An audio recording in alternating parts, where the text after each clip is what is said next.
Hello students, आज हम corona virus 21वीं सदी की महामारी पर निबंध पढ़ेंगे, वो भी कोटेशन के साथ। वीडियो को पूरा देखना, अच्छा लगे तो लाइक ज़रूर करें। कोरोना वायरस 21वीं सदी की महामारी।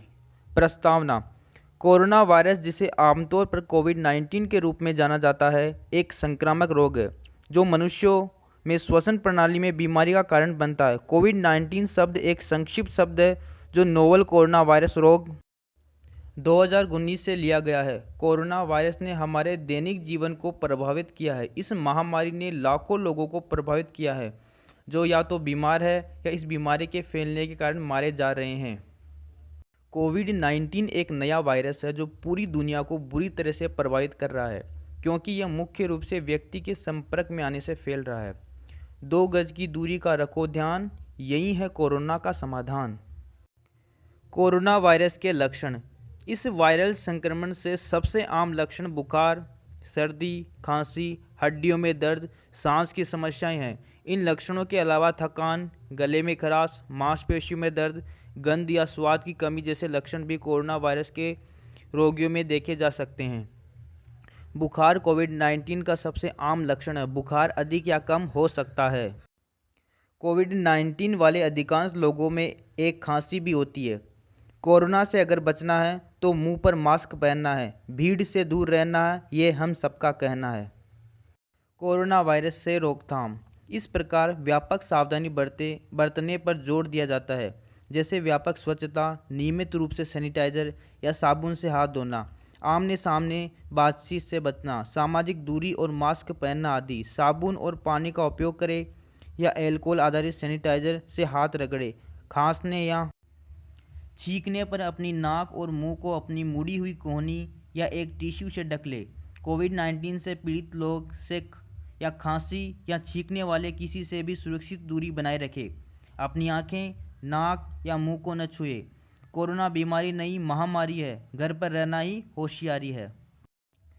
भारत में कोरोना वायरस का प्रभाव। इस संकट के कारण मामलों में बढ़ती संख्या के साथ कई निवारक और सुरक्षात्मक उपकरणों की आवश्यकताओं में तत्काल वृद्धि हुई, जैसे N95 मास्क, व्यक्तिगत सुरक्षा उपकरण, वेंटिलेटर, थर्मोरेगुलेटर, ऑक्सीमीटर आदि, जिसके परिणाम स्वरूप मौजूदा स्वास्थ्य देखभाल सुविधाओं केंद्रों में से अधिकांश को या तो समर्पित कोविड-19 केंद्रों में बदल दिया गया या तो मौजूदा स्वास्थ्य संसाधनों को कोविड-19 प्रबंधन में स्थानांतरित कर दिया गया।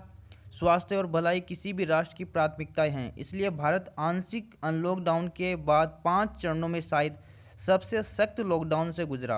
साथ ही आंदोलन की स्वतंत्रता, सामाजिक और शारीरिक दूरी, आत्म अलगाव और संगरोध उपायों आदि पर प्रतिबंध जैसी सिफारिशों के साथ फैलने वाली बीमारी को रोकने के लिए। कोरोना वायरस के उत्पत्ति। कोरोना वायरस की पहचान पहली बार दिसंबर 2019 में चीन के वुहान शहर में हुई थी। मार्च 2020 में विश्व स्वास्थ्य संगठन ने कोरोना वायरस के प्रकोप को महामारी घोषित किया।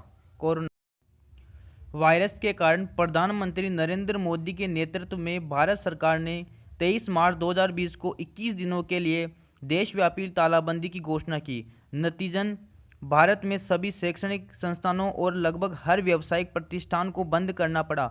हजारों प्रवासी श्रमिक अपने मूल स्थानों पर अपने परिवारों के साथ पुनर्मिलन के लिए भारत भर में घूम रहे थे। कोविड-19 महामारी के दौरान भारतीय प्रवासी कामगारों को कई कठिनाइयों का सामना करना पड़ा। तालाबंदी के कारण कारखानों और कार्यस्थलों के बंद होने से लाखों प्रवासी श्रमिकों को आय की हानि, भोजन की कमी और अनिश्चितता का सामना करना पड़ा। हाथ नहीं मिलाना है, कोरोना वायरस को दूर भगाना है। उपसंहार। सभी सरकारें, स्वास्थ्य संगठन और अन्य प्राधिकरण लगातार कोविड-19 से प्रभावित मामलों की पहचान करने पर ध्यान केंद्रित कर रहे हैं। स्वास्थ्य सेवा पेशेवरों को इन दिनों स्वास्थ्य सेवा की गुणवत्ता बनाए रखने में बहुत कठिनाइयों का सामना करना पड़ता है। दुनिया कोरोना वायरस संकट का सामना कर रही है। महामारी ने कहर बरपाया है और मानव जीवन को हमेशा के लिए बदल दिया है। इसका असर और दुष्परिणाम वायरस के कम होने के काफ़ी समय बाद तक महसूस किए जाएंगे।